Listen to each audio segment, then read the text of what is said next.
দশম শ্রেণী দ্বিতীয় অধ্যায় সরল সুদ কষা 1 থেকে 20 পর্যন্ত অঙ্ক আমাদের হয়ে গেছে।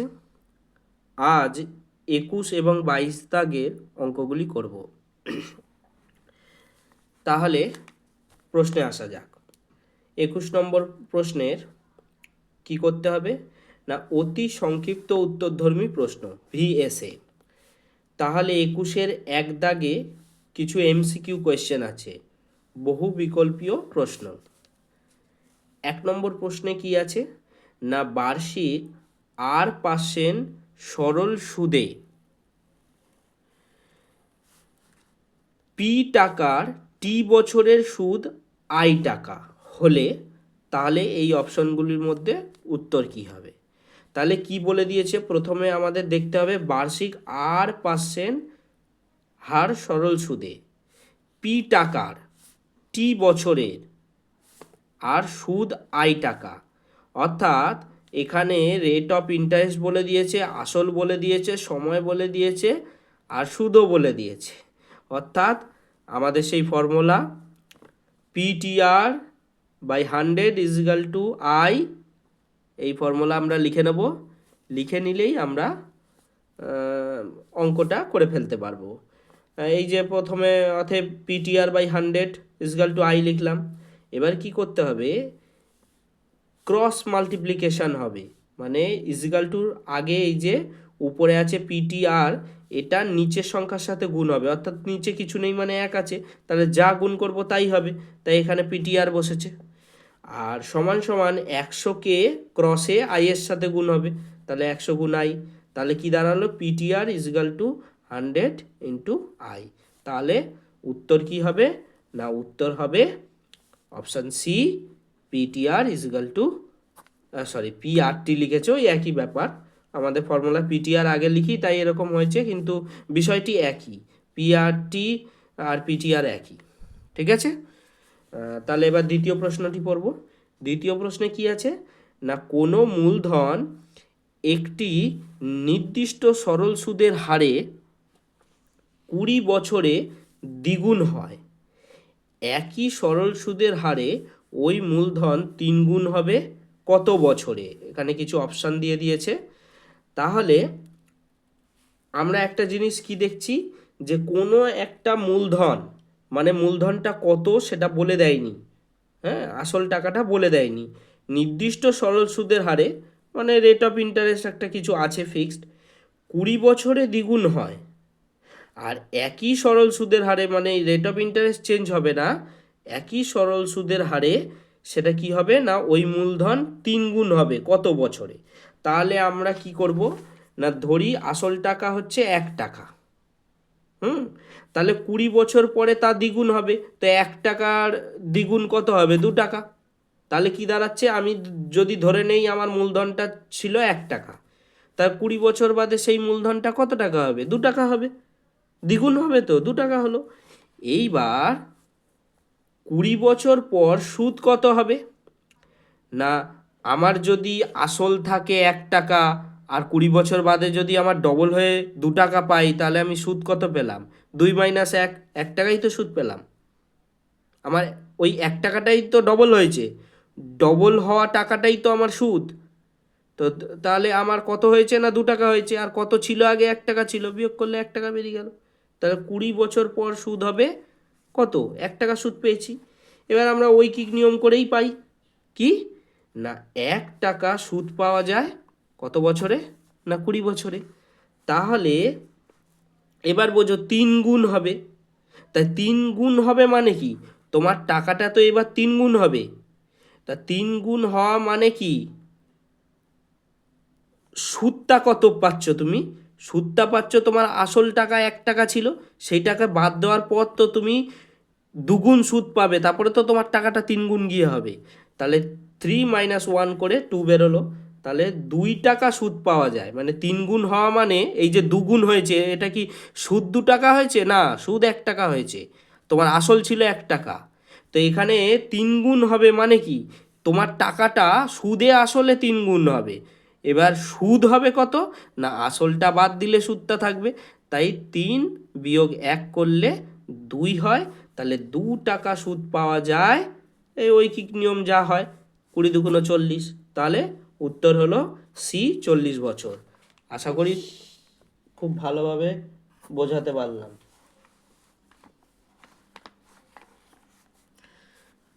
এবার 3 নম্বরের প্রশ্নে আমরা চলে আসি। 3 নম্বর প্রশ্নে কি বলেছে না, কোনো মূলধন 10 বছরে দ্বিগুণ হলে বার্ষিক সরল সুদের হার কত হবে? মানে কোনো একটা মূলধন সেটা 10 বছরে যদি দ্বিগুণ হয় তাহলে বার্ষিক সরল সুদের হার কত? তাহলে এই সমাধান কিভাবে করব না, ধরি মূলধন কত ছিল না, মূলধন ছিল পি টাকা, বার্ষিক সরল সুদের হার কত না 8%। তাহলে শর্তানুসারে কি হবে না, ভালো করে আমাকে বুঝতে হবে একটা জিনিস এইখানে কি না, যে আমার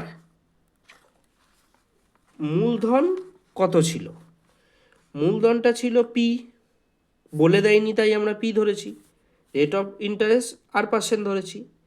এবার বলছে কি 10 বছরে দ্বিগুণ হবে, তাহলে কি দাঁড়াচ্ছে মানে আমার আসল যেটা সেটা তো পি, এইবার তার সাথে আমার একটা সুদ যোগ হবে, তারপরে সেই আসল আর সুদ দুটো যোগ হয়ে আমার মূলধনটা কি হয়ে যাবে 10 বছরে ডবল হয়ে যাবে, মানে এই পিটা দুটো পি হয়ে যাবে, ডবল হয়ে যাবে।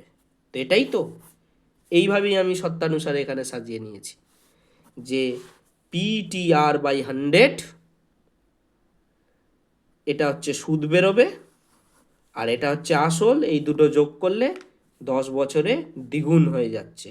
তাহলে সময়, তাহলে পিটিআর কি হচ্ছে, প্রথমে তো পিটা বসিয়ে দিলাম, হ্যাঁ আচ্ছা এটা পরে বলছি আমি। পি হচ্ছে আসল 10 বছর, টি টাইম হচ্ছে 10 বছর, আর হচ্ছে আমাদের জানতে চেয়েছে, হ্যাঁ বার্ষিক সরল সুদে হারটাই তো জানতে চেয়েছে, আর রেখে দিলাম /100। এখানে পি হচ্ছে আসল টাকা, এটা হচ্ছে দ্বিগুণ হয়ে গেছে 10 বছরে, তাই 2p বসিয়েছি, ঠিক আছে। এবার কি করতে হবে, এখানে আমার এই যে এই জিনিসটা এখানে কি করা হয়েছে, এই উপরে শূন্য নিচে শূন্য কাটা হয়েছে, কাটার পর কি দাঁড়াচ্ছে না পি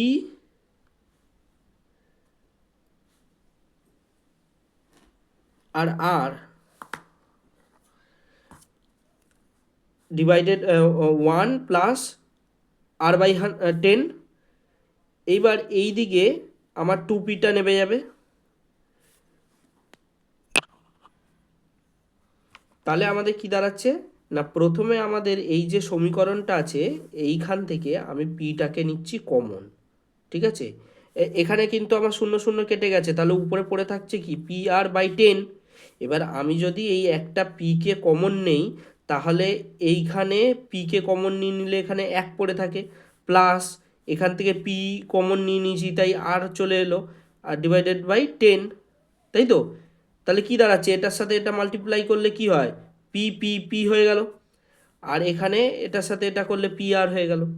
সেটাই না, কমন ফ্যাক্টরটা বুঝতে পেরেছো, পিটাকে কমন নিয়েছি, এই এই দুটো মধ্যে পি কমন আছে তাই পিটাকে কমন নিয়েছি, তাই 1 + r/10 আছে। এটাকে না বোঝালে, সবাই তো এই জিনিসটা জানে না, একদম পুরো ডিপ ব্যাপারটা বোঝানোর জন্য আমি এইটা বললাম।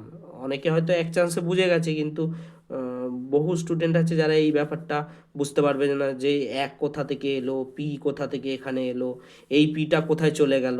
তার জন্যই বললাম যে এই পিটাকে কমন নিয়েছি, তার জন্য এখানে একটা 1 পড়ে থাকলো, পি নিয়ে নিলে আর কি পড়ে থাকলো, কিছু নেই মানে 1, আর এখানে পি নিয়ে নিলে কি পড়ে থাকছে r/10। আর এটাকেই বোঝবার জন্য এটার সাথে এটা গুণ করলে কি হয়, পি চলে এলো, হ্যাঁ 1 × p কী হবে 1p, তা 1p লেখার জায়গায় শুধু p লিখবো, তারপরে এটার সাথে মাল্টিপ্লাই করলে কি হবে PR, তার জন্যই আমি এটা কমন নিয়েছি। হলো যাক, এই এটাতে অনেক সময় গেল। এবার কি করতে হবে না, আমি বলেছি = বোথ সাইডে উপরে উপরে নিচে নিচে কাটা যায়, তাই এটা p উপরে আছে, এই p উপরে আছে, p কেটে গেল। এবার কি করা হলো না, এই আরটাকে ডাইরেক্ট আমি এদিকে নিয়ে চলে এসেছি, ঠিক আছে।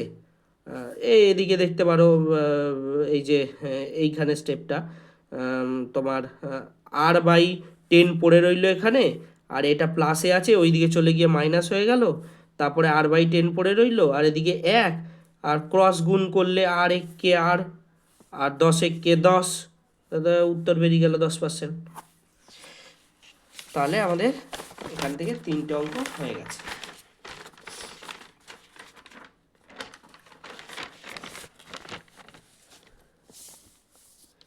এইবার আমরা 4 নম্বর অঙ্কটা করব। 4 নম্বর অঙ্ক কি আছে না, X% বার্ষিক সরল সুদের হারে কোনো মূলধনের X বছরে সুদ X টাকা হলে মূলধনের পরিমাণ কত? অপশানগুলো দিয়ে দিয়েছে। তাহলে আমাদের প্রথমে কয়েকটা জিনিস দেখতে হবে। PTR কি আছে, PTR আমরা কোয়েশ্চেন পড়ার সাথে সাথে মনে মনে এগুলোকে বের করে নেব। আর আই কিছু দেওয়া আছে কি না। তাহলে এখানে বলছে X% বার্ষিক সরল সুদের হারে, মানে আরটা কি না X%। এবার বলছে কি কোনো মূলধনের X বছরে সুদ X টাকা, মানে মূলধন P, তাহলে কোনো মূলধনের, সরি মূলধনটা বলে দেয়নি, আর টাইমটা বলে দিয়েছে X বছরে, তাহলে X বছরে, আর সুদ হবে হচ্ছে X। তার মানে কি দিয়ে দিয়েছে, সময় দিয়ে দিয়েছে, রেট অফ ইন্টারেস্ট দিয়ে দিয়েছে, সুদও দিয়ে দিয়েছে, শুধু আসলটা জানতে চেয়েছে। তাহলে আমি ধরে নেব আসলটা কি না P। এবার এই ধরে অঙ্ক করব কি না, শর্তানুসারে কি হবে, আমাদের ফর্মুলা কি, P, আমাদের ফর্মুলা হচ্ছে PTR/100। এটা কিসের ফর্মুলা, সুদের। তাহলে P মানে কি, এই যে এখানে দেখো P মানে P, আসল P, ঠিক আছে, আমরা ধরে নিয়েছি যে আসল P, তাই P বসিয়ে দিলাম। টাইম T মানে কি, এই Xটা বসে গেল, আর রেট অফ ইন্টারেস্টও এই X বসে গেল, /100, আর এখানে সমানে এখানে হচ্ছে এটা কি না, এটা হচ্ছে সুদ। আমাদের এই ফর্মুলা দিয়ে তো অ্যাকচুয়ালি সুদটাই বেরোবে, তাই এই ফর্মুলা দিয়েও সুদ বেরোবে। সুদ সমান সুদই দিতে হবে, যে আমাদের এই যে প্রশ্নে বলে দিয়েছে এখানে যে সুদ হচ্ছে X টাকা, তাই এটা আমরা সমীকরণে বসালাম। এবার কি করব না, এই P আছে আর দুটো X আছে, তাহলে PX², এই স্টেপটা বুঝতে পেরেছো। আর ক্রস গুণ হলো 100-র সাথে নিচের সাথে উপরে গুণ হয় সমানের ওই দিকে, তাহলে 100 গুণ X, 100X হয়ে গেল। এবার পিটা এখানে রেখে দিলাম, আর এটা গুণে আছে, নিচে চলে গেলে ভাগে চলে যাবে, তারপরে এই একটা X কাটলে এখানে নিচে একটা X পড়ে থাকে, তাহলে কি হলো P = 100/X। তাহলে C নম্বর উত্তরটা হয়ে যাবে 100/X। এবার এই এটাই লাস্ট 5 নম্বর। কি বলেছে প্রশ্নে না, বার্ষিক R% সরল সুদের হারে কোনো মূলধনের N বছরে মোট সুদ PNR/25 টাকা হলে মূলধনের পরিমাণ কত? প্রথমেই চোখ বন্ধ করে না, এইসব অঙ্ক দিলে প্রথমেই চোখ বন্ধ করে চেষ্টা করবে, প্রশ্ন পড়ার সময়ই রাফে হোক যেখানে হোক মনে মনে হোক একটা জিনিস সাজিয়ে নেবে যে PTRI হলো।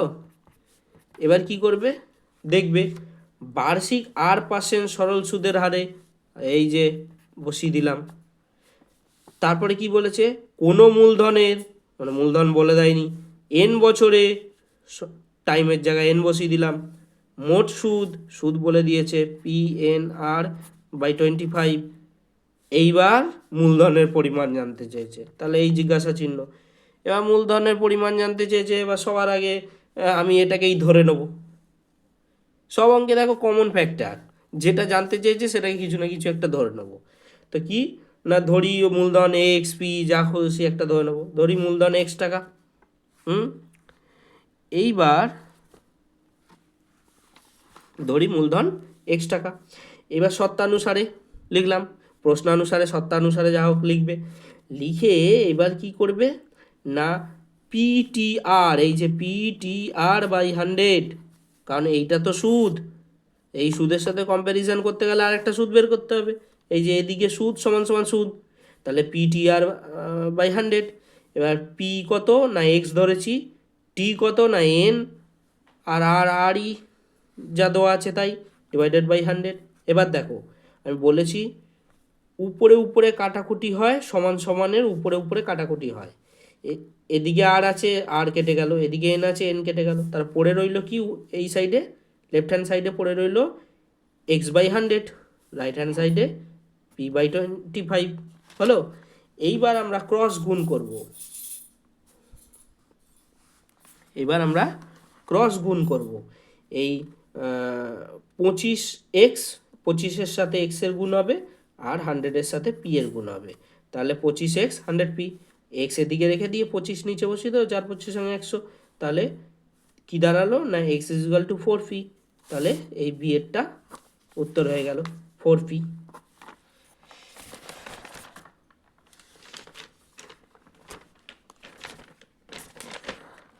আচ্ছা, এইবার আমাদের 21 দাগের এর 5টা অঙ্ক হয়ে গেছে। এবার বিতে আসি।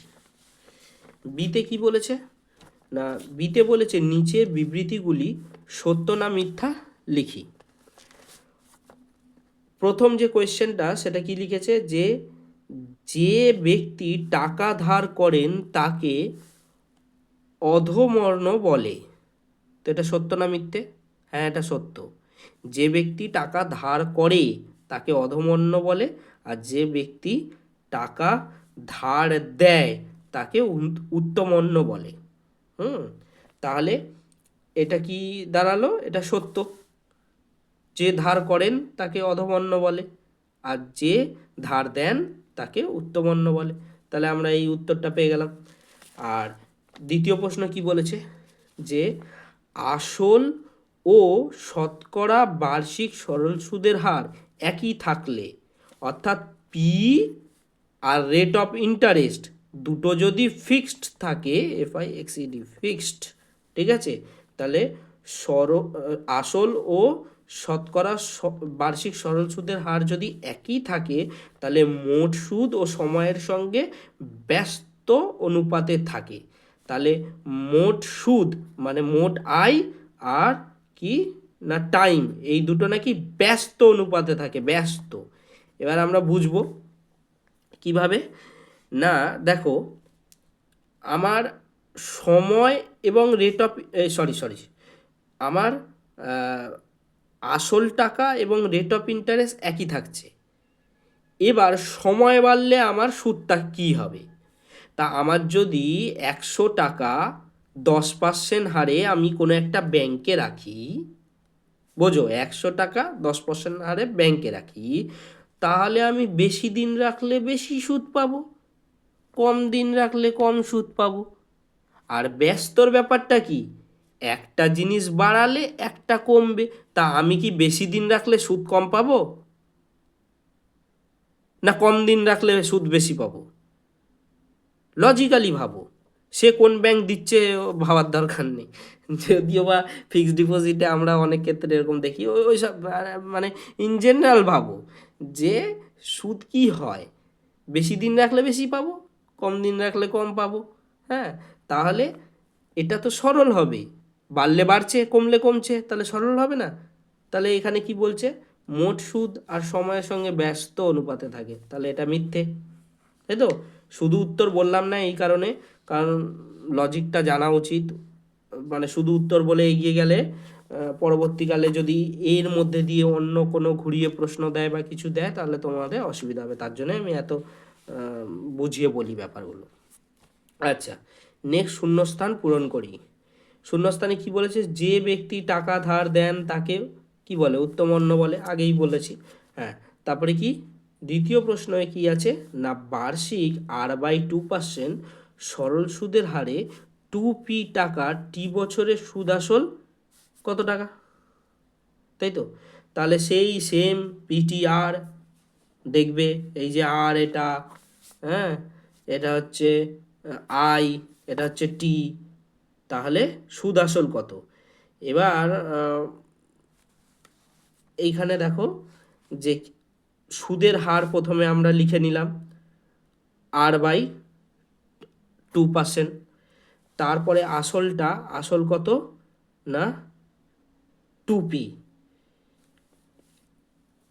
কারণ এই যে এখানে বলেছে এত পার্সেন্ট সরল সুদের হারে 2p টাকার, তাহলে 2p হচ্ছে আমার আসল। আর সময় কি না টি ফর টাইম, তো টি বছর হচ্ছে সময়। এবার সুদের ফর্মুলা কি না I is equal to PTR by 100। এবার আই তো এখানে পড়ে রইল। এবার পি এর মান কি না 2p ইন্টু টাইম হচ্ছে টি বসে থাকবে, কারণ টাইমটা আমাকে জানতে চেয়েছে, তাই তো? আমাকে টাইম না, সুদ আর আসলটা জানতে চেয়েছে। টাইম তো বলেই দিয়েছে টি, এই যে এখানে প্রশ্নে টি বলে দিয়েছে, তাই টি বসিয়ে রেখে দিলাম আর বাই 100। এবার কি করতে হবে না এইগুলো সব বসিয়ে নেওয়ার পর এই যে নিচের r/2, এই যে নিচের 2, এই 2 কাটা গেল, তাহলে কি পড়ে থাকছে উপরে না I is equal to P T R এই আর ডিভাইডেড বাই 100, এটা পড়ে থাকছে। তাহলে সুদ আসল কত হলো না আসলটা তো আমাদের লিখে দিয়েছে, আর আমাদের এই সুদ বেরিয়ে গেল পিটিআর হলো। তাহলে সি এর 1-2 হয়ে গেল। এবার 3 নম্বরে কি বলেছে না 3 নম্বরে বলেছে যে 1 বছরে আসল ও সুদ, 1 বছরে আসল ও সুদ আসলের অনুপাত, মানে সুদ আসলের অনুপাত 8:9 হলে বার্ষিক সরল সুদের হার কত? তাহলে দেখো 1 বছরে আসল ও সুদ আসলের অনুপাত, তাহলে একটা জিনিস বোঝো, এখানে বলেছে আসল ও সুদ আসলের অনুপাত, তাহলে এই যে আসল যেটা সেটা আগে আছে, তাহলে এখানে আসল, এখানে অনুপাতেও আছে 8 আগে, তাহলে আসল কি দাঁড়াচ্ছে, আসল দাঁড়াচ্ছে কিন্তু 8। আর সুদ কত দাঁড়াচ্ছে না সুদ আসল, সরি সুদ নয়, শুধু সুদ আসল, তাহলে সুদ আসল মিলে কত হচ্ছে 9। এবার মজার ব্যাপার একটা দেখো, তোমাকে বলে দিচ্ছে যে ভাই তোমার কাছে 8 টাকা আছে আর সুদ আসল মিলিয়ে তোমার কাছে 9 টাকা আছে, তাহলে সুদ কত? তাহলে সুদ আসল বিয়োগ আসল সমান সমান যা বেরোবে সেটাই সুদ, তাহলে 1 টাকা সুদ। তাহলে এবার সমাধান করি। প্রথমে হচ্ছে আসল মানে 8 টাকা, সুদ মানে আমি এই যে বলে দিলাম 9 বিয়োগ 8, 1 টাকা বেরিয়ে গেল। আর সময় কত না বলে দিয়েছে 1 বছর হলো। এইবার সুদের হার বের করতে হবে, তাই তো? এই প্রশ্নে আমাদের সুদের হার বের করতে হবে। Formula I is equal to PTR by 100। এবার কি করব, আমার আই এর মানটা তো আমাকে বলে দিয়েছে কত না 1 টাকা, সুদ তো আমি বের করে নিয়েছি 1 টাকা, তাহলে 1 টাকা সমান সমান ওইদিকে কত হবে পিটিআর বাই 100, পি হচ্ছে 8, টাইম হচ্ছে 1 বছর, আর এদিকে কত ডিভাইডেড বাই 100, আরটা তো আমরা বের করব, তাই থেকে গেল।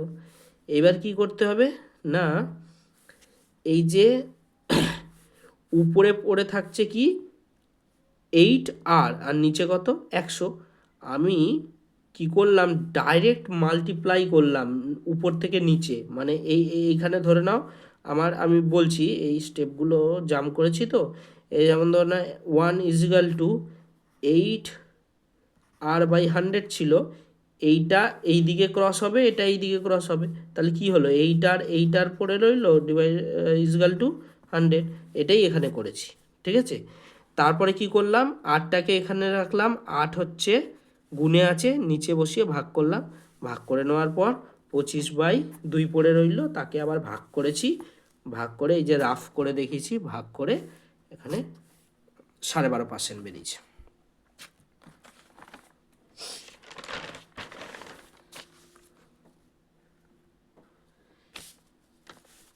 এইবার আমরা 22 দাগে আসবো, এটাই শেষ, মানে 22-এর 5টা অঙ্ক আছে, করলেই আমাদের সরল সুদ কষা পুরো কমপ্লিট হয়ে যাবে চ্যাপ্টারটা। আর কিছু নিজে করি আছে, ওগুলো আমি পরে করে দেবো। তোমাদের মেন ইম্পর্টেন্ট যেগুলো সেগুলো তো সব করানোই হয়ে গেল। সংক্ষিপ্ত উত্তরধর্মী প্রশ্ন কি আছে, কোনো মূলধন বার্ষিক 6.14% সরল সুদের হারে কত বছরে দ্বিগুণ হবে তা লিখি। তাহলে দেখো, আমি এখানে আসল 1 টাকা ধরে নিয়েছি, হ্যাঁ, আর সুদ তাহলে কত ধরবো? সুদ তাহলে কীভাবে বের করব না, I is equal to PTR by 100। এবার দেখো, এইখানে 1 is equal to PTR. PTR এর ফর্মুলা বলে দিই, মানে পিটিআর এর মানটা কি হবে না, বলেছে এখানে বছরে, তাহলে টাইমটা আসলটা আমি তো 1 ধরে নিয়েছি, আর টাইম হচ্ছে টি। কত বছরে জানতে চেয়েছে, আমাদের তো টি এর মানটা বের করতে হবে, তাই টি রেখে দিয়েছি। রেট অফ ইন্টারেস্ট কত না 25/4, এই যে 6.1/4, একেই আমরা 4×6 = 24 আর 1-25, 25/4, তো এটাই এখানে বসালাম, ডিভাইডেড বাই 100। আর এটা বুঝেছো তো 1 কেন করেছি, কারণ দ্বিগুণ হবে বলেছে, তো 2 টাকা হলে, হ্যাঁ, আসল যদি 1 টাকা হয় সুদ কত হবে, 1 টাকা হবে, তাই আমি কিন্তু এখানে 1 বসিয়েছি। তো এবার কি হবে না, তোমার এখানে 25টি আর নিচে 4 বসে গেল, আর এই 100টা 1-এর সাথে মাল্টিপ্লাই হয়ে এদিকে চলে এলো। তারপরে কি দাঁড়াবে, যে এই 4টাকেও আবার ভাগে আছে ওইদিকে চলে গেল, গুণে চলে এলো, আর এখানে 25টি পড়ে রইল।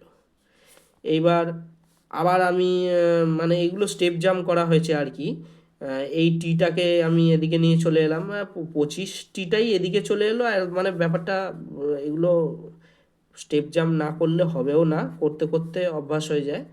এই যে 25টি আছে, এটা কি করেছি, ডাইরেক্ট 25টি যদি এদিকে বসিয়ে দাও আর 100×4 এদিকে করে দাও, তাহলে তোমাদের ক্লিয়ার হয়ে যাবে। এই যে টি ইজ ইকুয়াল টু 100×4/25, 4×25=100, আর ওই 4×4=16। হ্যাঁ, যা করেই দেখিয়ে দিলাম, এটা আর কি এখানে শর্টকাট করেছি, তার জন্য এখানে করে দেখিয়ে দিলাম। ভিডিওটা অনেক লম্বা হয়ে যাচ্ছে, তাই আরও বেশি শর্টে বোঝানো হয়ে যাচ্ছে। ঠিক আছে, দ্বিতীয় অঙ্কতে আমরা আসি। দ্বিতীয়তে কি আছে না, বার্ষিক সরল সুদের হার 4% থেকে 3.14% হওয়ায় অমলবাবুর বার্ষিক আয় 60 টাকা কম হয়। তাহলে অমলবাবুর মূলধন নির্ণয় করি। তাহলে প্রথমে দেখো, প্রথমে ছিল কত 4%, পরে কমে গিয়ে হয়ে গেছে কত না 3.4%। আচ্ছা, এই 3.4কে আমরা কি করতে পারি, 3×4=12 আর 3×15/4%। তাহলে কমেছে না বেড়েছে, এখানে 4%, এখানে 3.4 মানে এর থেকে কমেছে। এবার এখানে বলেছে কমে কত হয়েছে না 60 টাকা, তাহলে আমরা এইভাবেই ঠিক এটা বের করে নেব। অমলবাবুর মূলধনটা ঠিক এইভাবেই বের করে নেব। কিভাবে না, যখন সুদের হার 4%, আমি একবার 4% দিয়ে বের করব, একবার 3% দিয়ে বের করব, আর দুটোর সাথে কম্প্যারিজন করে দেবো এই 60-র, তাহলে আমার অঙ্কটা বেরিয়ে যাবে। তাহলে কি করব, প্রথমে হচ্ছে এটা লিখে নেব, যখন সুদের হার 4%, তখন হচ্ছে মূলধন পি ইজ ইকুয়াল টু কত না x টাকা। আমি ধরে নিচ্ছি মূলধনটা কত, x টাকা, আর সময় 1 বছর। এবার সুদের ফর্মুলা কি, PTR/100। আমরা অ্যাজ ইট ইজ মানগুলোকে বসিয়ে দিলাম। এতগুলো অঙ্কতে না প্রত্যেকটাতে আর এটা বলবো না, এবার বুঝে নাও, ভিডিওটাও অনেক লম্বা হয়ে যাচ্ছে, সব জায়গায় আর বলবো না। এটা এই সূত্র অনুযায়ী আমরা বসিয়ে নিলাম, বসিয়ে নেওয়ার পর তারপরে আয়ের মান পেয়ে গেলাম, এই যে 4×25=100, তাহলে x/25, এটা এই সুদটা কোন পার্সেন্টেজের বেরোলো না, 4%। এবার দ্বিতীয় আবার যখন সুদের হার হলো এই 15/4%, তখন কি মূলধন আমাদের সেই এক্স টাকাই ধরে রাখছি, সময়ও আমাদের 1 বছরই পাচ্ছি, আর ইন্টারেস্ট কিসে, আই কি না PTR/100। তাহলে আয়ের মানটাও বসিয়ে দিলাম আমরা, হ্যাঁ, PTR/100 এই ফর্মুলাতে বসিয়ে দিলাম। বসিয়ে দিয়ে এবার এগুলো তো বুঝতেই পারছো, বারবার বলতেও বিরক্তি লাগছে মোটামুটি। এটা তোমরা বুঝতেই পারছো যে এই ক্রস হয়েছে, এর সাথে এটার গুণ হয়েছে I × 100। তারপরে এখানে ধরে নাও 15/4 মানে কি, 4টার নিচে আছে, তাই আমি এখানে 4 নিচে বসিয়ে দিয়েছি, হ্যাঁ, 15x/4। তারপরে এই 100টা আবার এখানে গুণে আছে, এখানে এসে ভাগে হয়ে গেল, এইভাবে কাটাকুটি করেছি। 5 দিয়ে 3 5 15, আর 5 × 100, তাই 3 আর 3x/80। তাহলে দুটো সুদ পেয়ে গেলাম আমরা, এখানে একটা সুদ পেলাম, এটা 4%-এর সুদ, এটা হচ্ছে 3%-এর সুদ। তারপরে যখন আমরা 4% এবং 3%-এর সুদ পেয়ে গেছি, এইবার একটা জিনিস দেখো, বড়টা দিয়ে তো ছোটটা বিয়োগ দেব, তাহলে 4%-এর সুদ যেটা ছিল সেটা আগে বসিয়েছি, আর বিয়োগ দিয়ে 15 করে দিই, হ্যাঁ, তো 15/4%টা দিয়ে বিয়োগ করলাম আর কি, এই যে এই সুদটা দিয়ে বিয়োগ করলাম, করে দুটো সুদের মধ্যে কম্প্যারিজন করলে 60 টাকা কম পেয়েছে, তাহলে এই 60ও বসিয়ে দিলাম। এবার তোমরা দেখো এই দুটোর মধ্যে এই যে লসাগু করেছি, হ্যাঁ, 5 5 5 5 25 আর 5 16 80, তারপর তো এটাকে আর যাবে না, হ্যাঁ। তো এবার কি হলো না, 5 80 গুণ 5 400, তাহলে এর লসাগু কত হলো 400। এবার 400 মানে এবার 25 থেকে কত ভাগ, 400 থেকে 25 ভাগ করলে কত হবে, 16 হবে। কোথা থেকে পাবে না, একবার যখন তুমি এখানে লসাগু করে ফেলেছো, তুমি দেখো এখানে এখানে নিচে 400 আছে তো, আর এখানে 25 আছে, তো এই যে 25 আছে, এই যে এখানে যে 25 আছে, এই দুটোকে ভাবো 25, 5 5 25, তাহলে পড়ে থাকছে কি 16, তাহলে 400 করতে গেলে 16 পড়ে থাকছে, তাহলে এই 16 দিয়ে গুণ করো। এটা মানে আমি জাস্ট বোঝবার জন্য বললাম, আর না হলে তুমি নামতা পড়লে পড়ো, তো যাই হোক, বা ভাগ করলে করো, এটা জাস্ট শর্টকাটে বলে দিলাম যে এই রকমভাবেই করবে। যখন লসাগু করে ফেলেছো তখন দেখবে যে এখানে নিচে 25 আছে, তাহলে এখানে কিভাবে 25 করা যায় কিভাবে 25, তারপরে যেটা ব্যালেন্স পড়ে থাকবে সেটা দিয়ে মাল্টিপ্লাই হবে, তাহলে 5 5 25, এই যে 25 বেরিয়ে গেল, তাহলে 16 পড়ে রয়েছে, তাহলে 16 দিয়ে এক্সকে গুণ করতে হবে, উপরে যেই মানই থাকুক 16 দিয়ে গুণ করতে হবে, তাই 16x হলো। এবার দেখো এখানে 80 আছে, তাহলে আমাকে এখানে দেখতে হবে কি, এটা 5 16 80 হয়ে গেল, তাহলে আর 5 পড়ে রইলো, তা 5 দিয়ে উপরেরটাকে গুণ করতে হবে, 3 5 15, ঠিক আছে। এইবার কি করব না, 16x থেকে 15x বাদ গেলে x/400 পড়ে থাকে, তা 40, এইভাবে আমরা x এর মান পেয়ে যাব।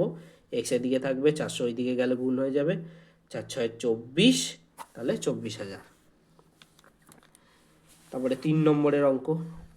3 নম্বরের অঙ্কে কি বলেছে না, শতকরা বার্ষিক সরল সুদের হার কত হলে কোনো টাকার 4 বছরের সুদ আসলের 8/25 অংশ হবে তা নির্ণয় করি।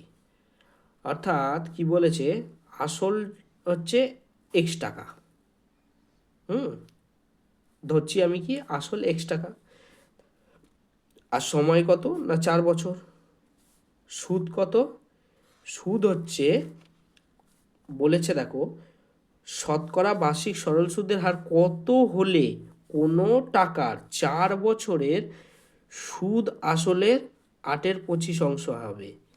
মানে দেখো এই যে সুদ, এই সুদটা আসলের 8/25 অংশ হবে, তাহলে আমাদের সুদ কি হবে না আসলের 8/25 আসল কি ধরেছি এক্স, তাহলে এক্স গুণ 8/25, তাহলে 8x/25 এইটা হবে আমাদের সুদ।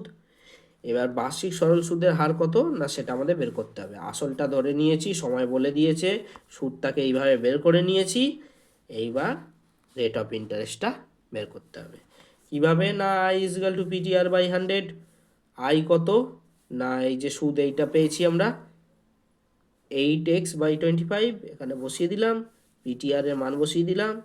এবার এক জিনিস বারবার বলবো না, এই কাটাকুটি যা হোক করে আমি 8% পেয়েছি। ভিডিও পজ করো, আরামসে বুঝে যাবে, বলবো না করে বারবারই বলছি, সেই বলাই হয়ে যাচ্ছে। এই এক্স কেটে নেবে, তাহলে কি পড়ে থাকবে 4r, হ্যাঁ, বাই 100, আর এদিকে 4r/100, তো এটাকে ডাইরেক্ট আমি এদিকে পাঠিয়ে দিয়েছি, আর 8/25টাকে ডাইরেক্ট ওদিকে পাঠিয়ে দিয়েছি, কারণ আমার তো আর এর মান দরকার, আরটাকে বাঁ দিকে রেখেছি। ডান দিকে করেও যদি বাঁ দিকে আমি 8% বের করি কোনো অসুবিধা নেই। এই কনফিউশনগুলো সবার মধ্যে থাকে, কনফিউশন ক্লিয়ার করার জন্যই আমি, যে এটা কেন হলো না ওটা কেন হলো না। অঙ্ক অনেকে ভয় পায় এই কারণেই, কারণ তাদের মাথার মধ্যে একজন বুঝিয়ে যাচ্ছে, তার মাথার মধ্যে ঘুরতে থাকছে এটা কি হলো ভাই, এখানে তো হওয়ার কথা ছিল যে 4r/100, তাহলে এখানে কেন হলো, মানে ওর কাছে এটা খুব জটিল ব্যাপার, কিন্তু জটিল নয়। এই ইজগাল টুর এদিক ওদিক করে দেওয়া যায়, অ্যাজ ইট ইজ, কোনো সাইন চেঞ্জ করবে না, কিছু না, সেটা এদিক ওদিক করে দেওয়া যায়। এই যে আমার যে 8% সমান আর হলে এটা কোনো কোনো কিছু ভুল নয়, এরও মান একই। আর এটা যারা জানে তাদের কাছে মনে হবে তুচ্ছ ব্যাপার, যারা জানে না তাদের কাছে এটাই খুব জটিল বলে মনে হবে। তারপরে আর তার অঙ্ক বুঝতেই আর ইচ্ছা হবে না, যে আমি এটা কেন বুঝতে পারছি না, যে এটা কেন হলো। তো এটা নর্মাল ব্যাপার একটা, এটা নিয়ে ঘাবড়ানোর কোনো দরকার নেই। আমি টিউশন যখন পড়াই তখন অনেকে এইগুলো ঘাবড়ায় বলেই আমি বলতে বলতে আর কি এইগুলো, এই কথাগুলোও তুলে ধরি, কারণ অনেকে এই বিষয়গুলো খুব জটিল লাগে, সে ভাবে এটা কেন হলো ওটা কেন হলো। এই যে স্টেপ জাম্পগুলো ভেঙে ভেঙে করাই এই কারণে, মানে করাবো না বলেও আবার পাশে করতে থাকি এই কারণে, কারণ আমি নিজে দেখেছি স্টেপ জাম্পটাই করা আছে বলে বহু ছেলে ওই অঙ্কটাকে বুঝতেই চায় না, আর এরপরে ভাবে আমি আবার মুখস্থ করব, কারণ আমার তো মাথায় ঢুকছে না। অথচ ওকে স্টেপ জাম্পটা না করে যদি পরপর 2-4টে লাইন এক্সট্রা করিয়ে দেই, তখন আবার ওর কাছে জলভাত হয়ে যাচ্ছে ব্যাপার। তাই তোমাদের কাছে যার মনে হবে যে এই স্টেপ জাম্পটা খুব কষ্টের, সে একটু বড় করে অঙ্ক করবে, কোনো অসুবিধা নেই। আর যে বুঝতে পারছো সে স্টেপ জাম্প করবে, আর বেশি প্র্যাকটিস করলে তবেই কিন্তু এগুলো স্কিপ করা যায়। স্টেপ জাম্প সেই করতে পারে যে খুব ভালো প্র্যাকটিস করতে পারছে, আর যে একটু দুর্বল সে দয়া করে স্টেপ জাম্প করো না, নিজেই বিপদে পড়বে। তাহলে আমরা 8% পেয়ে গেলাম, 3 নম্বরে অঙ্ক হয়ে গেল।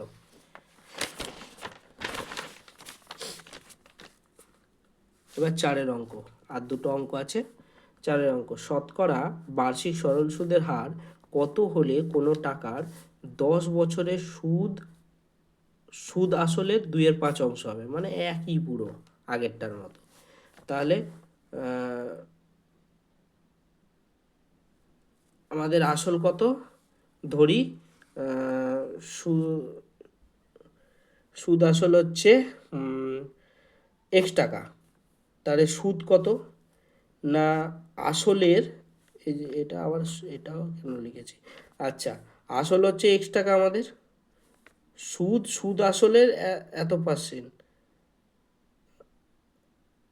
আচ্ছা ধরি সুদ আসল হচ্ছে x টাকা, তাহলে সুদ কত হবে, সুদ আসলের মানে এই এক্সের 2/5%, তাহলে কি দাঁড়ালো না 2% বলছি, 2/5। এবার তাহলে কি দাঁড়ালো না 2x/5। এইবার আসলটা কত না আসল হচ্ছে প্রথমে হচ্ছে সুদ আসল কত এক্স, এই যে এটাকে কেটে ফেলেছিলাম ভুল করে, মাথায় ধরে যাচ্ছে, অনেকক্ষণ হয়ে গেছে, এটাকে কেটে ফেলেছিলাম, এটা ভুল করেই কেটে ফেলেছি। আসল ব্যাপারটা কি, ব্যাপারটা হচ্ছে আগের অঙ্কটার থেকে একটু রিফারেন্স, এটা এখানে বলেছে 10 বছরের সুদ আসলের 2/5 আগেরটাতে শুধু আসলের আসলের অংশ একটা দিয়ে দিয়েছিল, আর এক্ষেত্রে কি হয়েছে যে সুদটা হচ্ছে সুদ আসলের অংশ। তো সেই হিসেবে আমার সুদ আসল কত হয়েছে না, সুদ আসলটাকে আমি এক্স ধরে নিয়েছি। তাহলে সুদ বের করতে গেলে কি করতে হবে না, সুদ আসলের সুদ হচ্ছে সুদ আসলে 2/5, তাহলে আমাদের এক্স ইন্টু 2/5 হলো। এবার 2x/5। এবার আসলটা কত না, আসলটা হচ্ছে যে আমার সুদ আসল ছিল তার থেকে সুদটা বাদ দিলে আমার আসল বেরিয়ে গেল। তাহলে কত বেরোলো, 3x/5। এবার সময়, সময় হচ্ছে 10 বছর বলে দিয়েছে শর্তানুসারে। I = PTR/100। আয়ের মান আমি বসিয়ে দিলাম, এই যে সুদ বের করেছিলাম এটাই হচ্ছে আয়ের মান, বসিয়ে দিলাম। আর PTR/100, পি হচ্ছে 3x/5, টাইম হচ্ছে 10 বছর। আর এখানে এই 5 দিয়ে এই 10কে কাটলাম, 5 × 10, এখানে এটা হয়ে গেল। এবার এখানে কি হলো, 2x/5 বসালাম নিচে, আর 3x × 2 × r/100। এই উপরে উপরে কেটে যায়, এই এক্স কেটে গেল, এই দুই কেটে গেল, তাহলে পড়ে রইল 1/5, আর এদিকে 3r/100। ঠিক আছে, তারপরে কি হলো, এই 3r/100 = এদিকে নিয়ে এলাম, 1/5 ওদিকে নিয়ে গেলাম। এবার আরটাকে রেখে দিয়ে 3টাকে নিচে নিয়ে চলে এলাম, উপরে আছে নিচে নিয়ে চলে এলাম, 100টা নিচে আছে উপরে নিয়ে চলে গেলাম, কাটাকুটি করে আর এর মান বেরিয়ে গেল 6.23%। এটাকে আমরা 3×6=18, 20/3% করতে পারি। 3×18 + 2, তাহলে 20/3%। এটাও করতে পারি, ভাগ করে নিয়েছি। এবার লাস্ট অঙ্কটা কি না, বার্ষিক 5% সরল সুদের হারে কত টাকার মাসিক সুদ 1 টাকা তা নির্ণয় করি। তাহলে আমাকে কি বলেছে না, কত টাকার আসলটা জানতে চেয়েছে। তাহলে আসলটা জানতে চাইলে কি কি দিয়ে দিয়েছে দেখব। টাইম দিয়ে দিয়েছে 1 মাস, আমরা 1 মাসকে বছরে কনভার্ট করব, 12 মাসে 1 বছর, তাই 1/12 হয়ে গেল। এগুলো আমি বড় অঙ্কতে বুঝিয়ে দিয়েছি, তাই আর বারবার বোঝালাম না যে কেন 1/12 করলাম। ঠিক আছে, মাসে আমরা কোনো হিসাব করব না, কারণ বার্ষিক রেট অফ ইন্টারেস্ট দিয়ে দিয়েছে, তাই আমরা 12 মাসে 1 বছর, তার জন্য 1/12 করলাম। সুদের হার কত না 5% বলে দিয়েছে। সুদ কত 1 টাকা সেটাও বলে দিয়েছে। ঠিক আছে, এইবার I = PTR/100। এই যে ইন্টারেস্ট, এটা আমরা বলে দিয়েছে তাই 1 বসিয়ে নিলাম, আর PTR/100 যা আছে তাই বসিয়ে দিলাম, মানে পিটা বের করব তাই পি বসালাম। আর টাইম হচ্ছে 1/12, এই যে 1 উপরে 12 নিচে, আর রেট অফ ইন্টারেস্ট 5%, আর /100 এই হলো। এবার কি করো, 5p5pটাকে ডাইরেক্ট এদিকে ক্রস গুণ করে নিয়ে চলে এসেছি, আর এটা উপরে ক্রস গুণ করলে এইদিকে 12 100 থাকে, পিটা থেকে গেল, 5 নিচে চলে গেল, 5 × 100, 20 × 12, 12 × 2 = 24, 240 টাকা। এই হয়ে গেল। উত্তর লিখে নেবে যে বার্ষিক 5% সরল সুদের হারে 2040 টাকার মাসিক সুদ 1 টাকা হয়ে গেল। যাক, আমার তাহলে সরল সুদ কষে দেখি 2-এর একদম 1 থেকে 22 পর্যন্ত সব হয়ে গেল। 20 পর্যন্ত বট কোয়েশ্চেন ছিল, আর 21-22টা শর্ট কোয়েশ্চেন MCQ এসব মেলানো ছিল, সব হয়ে গেছে। তাহলে এই চ্যাপ্টার শেষ। এরপরে আমরা পরবর্তী চ্যাপ্টার নিয়ে অন্য ভিডিওতে আসবো।